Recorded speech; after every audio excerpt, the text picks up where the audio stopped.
Hello everybody. Today we're going to talk about how to migrate DNS from GoDaddy to Porkbun. So step number 1, your GoDaddy domain must be unlocked.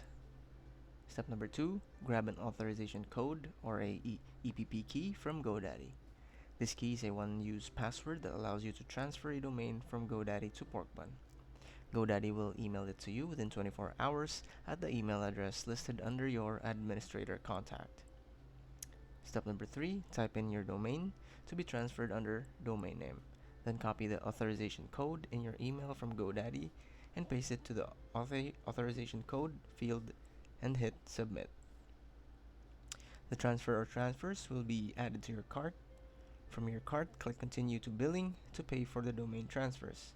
Once you have paid, Porkbun and GoDaddy will both send you emails asking you to confirm the transfer from GoDaddy.